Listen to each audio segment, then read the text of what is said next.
Today we will be reading Six Soldiers of Fortune from the book Household Stories by the Brothers Grimm. This book was written by Jacob and Wilhelm Grimm in German in 1886. This 1963 edition was translated by Lucy Crane, illustrated by Walter Crane, and published by Dover Publications Incorporated in New York. Let's begin. Six Soldiers of Fortune. There was once a man who was a jack of all trades. He had served in the war and had been brave and bold.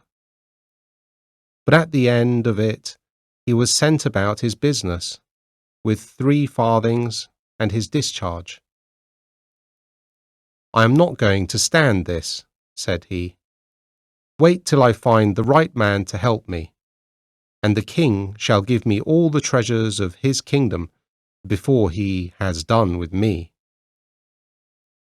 Then, full of wrath, he went into the forest, and he saw one standing there by 6 trees, which he had rooted up as if they had been stalks of corn.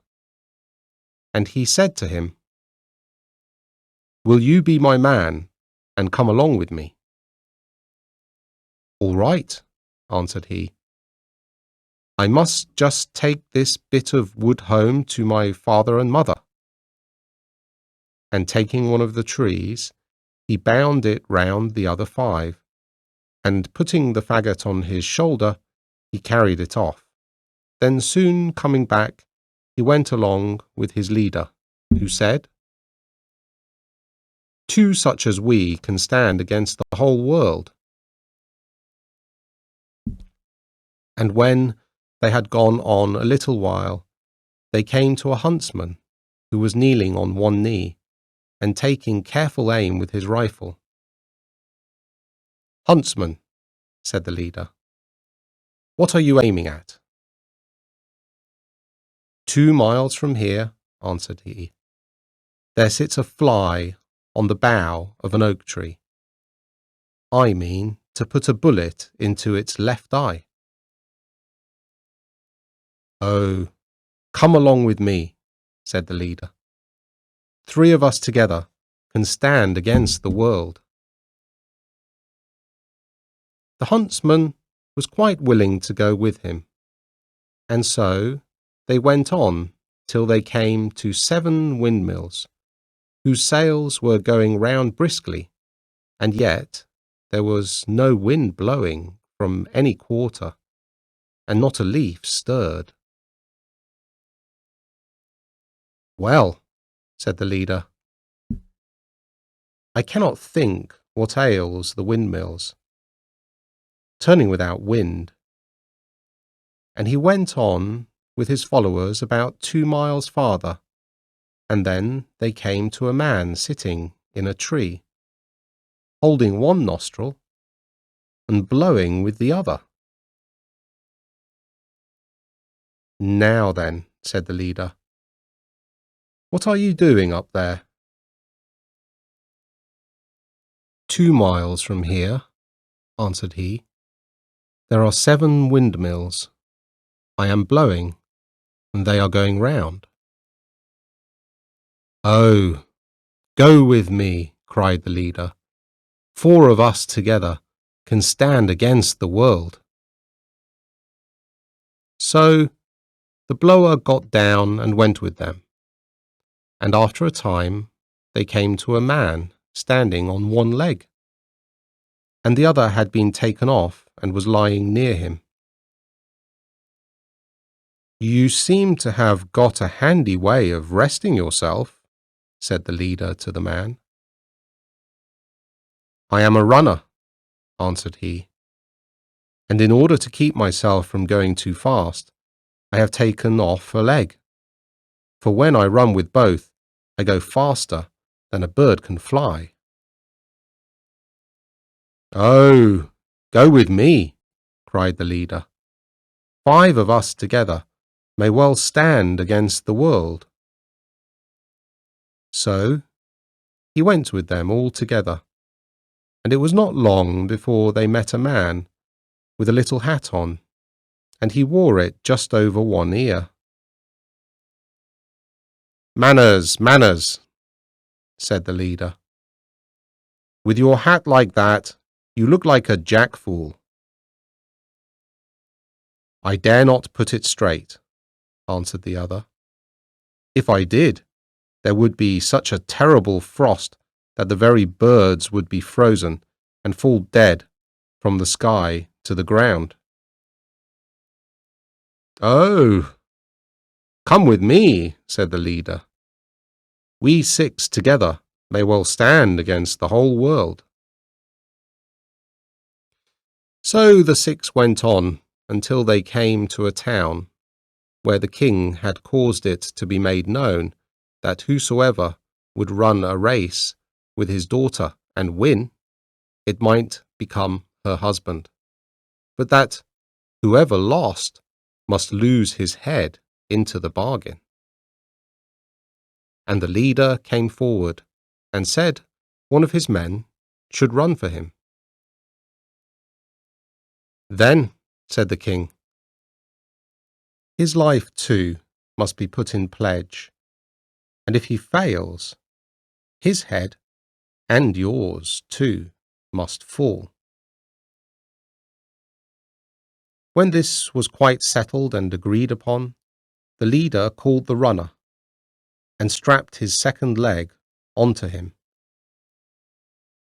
"Now look out," said he, "and take care that we win." It had been agreed that the one who should bring water first from a far distant brook should be accounted winner. Now the king's daughter and the runner each took a pitcher, and they started both at the same time. But in one moment, when the king's daughter had gone but a very little way, the runner was out of sight. For his running was as if the wind rushed by. In a short time he reached the brook, filled his pitcher full of water, and turned back again.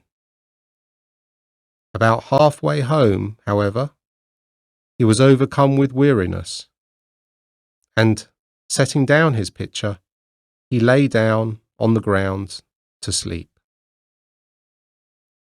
But in order to awaken soon again, by not lying too soft, he had taken a horse's skull which lay near, and placed it under his head for a pillow. In the meanwhile, the king's daughter, who really was a good runner, good enough to beat an ordinary man, had reached the brook and filled her pitcher, and was hastening with it back again, when she saw the runner lying asleep. "The day is mine," she said with much joy, and she emptied his pitcher and hastened on. And now all had been lost but for the huntsman who was standing on the castle wall, and with his keen eyes saw all that had happened. "We must not be outdone by the king's daughter," said he, and he loaded his rifle, and took so good an aim that he shot the horse's skull from under the runner's head without doing him any harm. And the runner awoke and jumped up, and saw his pitcher standing empty, and the king's daughter far on her way home. But, not losing courage, he ran swiftly to the brook, filled it again with water, and for all that he got home 10 minutes before the king's daughter. "Look you," said he, "this is the first time I have really stretched my legs. Before it was not worth the name of running." The king was vexed, and his daughter yet more so, that she should be beaten by a discharged common soldier. And they took counsel together how they might rid themselves of him and his companions at the same time. "I have a plan," said the king. "Do not fear, but that we shall be quit of them for ever." Then he went out to the men and bade them to feast and be merry, and eat and drink. And he led them into a room which had a floor of iron, and the doors were iron, and the windows had iron frames and bolts. In the room was a table set out with costly food.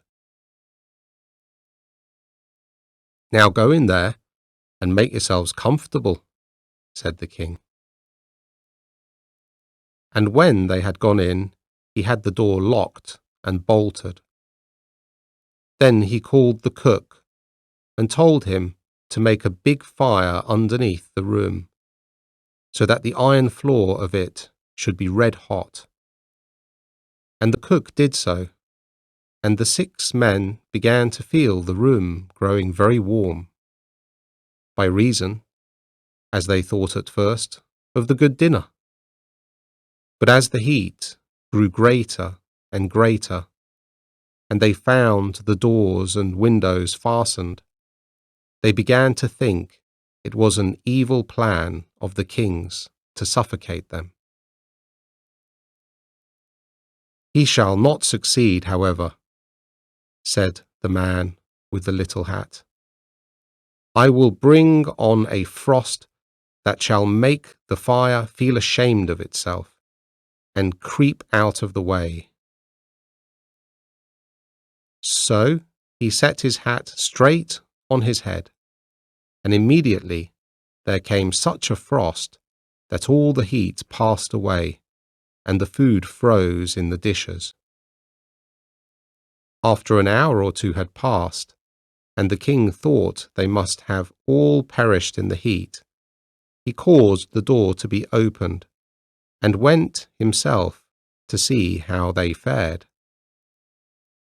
And when the door flew back, there they were all 6, quite safe and sound, and they said they were quite ready to come out, so that they might warm themselves.